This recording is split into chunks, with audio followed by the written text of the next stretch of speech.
ગુરુજનો, ગામના વડીલો તથા મારા વહાલા વિદ્યાર્થી મિત્રો, આજે મને એક એવા વિષય પર બોલવાની તક મળી છે જે મારા હૃદયની ખૂબ જ નજીક છે. આપણી શાળા આપણું ગૌરવ, આપણી શાળા આપણું તીર્થ. ઘણીવાર આપણે વિચારીએ છીએ તીર્થ ક્યાં છે? આપણે દૂર દૂરના મંદિરો અને નદીઓ પર જઈએ છીએ, તે તો તીર્થ જ છે. પણ મારા મતે ગામનું સૌથી નજીકનું પવિત્ર અને જીવંત સ્થળ હોય તો તે આપણી શાળા છે. શાળા માત્ર ઈંટો અને પથ્થરોની બનેલી કોઈ ઇમારત હોતી નથી. તે હજારો વિદ્યાર્થીઓના સપનાનું ઘર હોય છે. ત્યાં જવાથી મન પવિત્ર અને કંઈક નવું ભાતું મળે છે.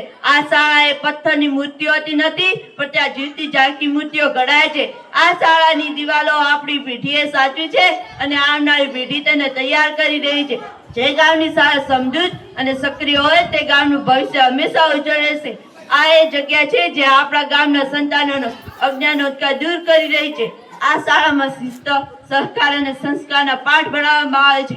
જ્યારે આપણે મંદિરમાં જઈએ ત્યારે માથું નમાવીએ, પણ શાળામાં આવીએ ત્યારે મસ્તક ઊંચું રાખી જીવન જીવવાની કળા શીખી રહ્યા છે. આ શાળામાં શિક્ષકોના માર્ગદર્શનની ગંગા વહે છે.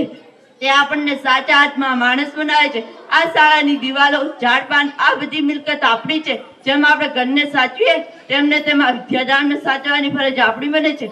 અંતમાં હું એટલું જ કહીશ કે જેમ પગરખા બહાર ઉતારીને આપણે મંદિરમાં જઈએ તેમને તેમ ઈર્ષા અને અહંકાર બહાર છોડી આ વિદ્યાધામમાં પ્રવેશીશું તો જ તમને સાચું જ્ઞાન પ્રાપ્ત થશે. ચાલો તમે પણ મારી સાથે બોલો, આપણી શાળા આપણું ગૌરવ, આપણી શાળા આપણું તીર્થ. આભાર.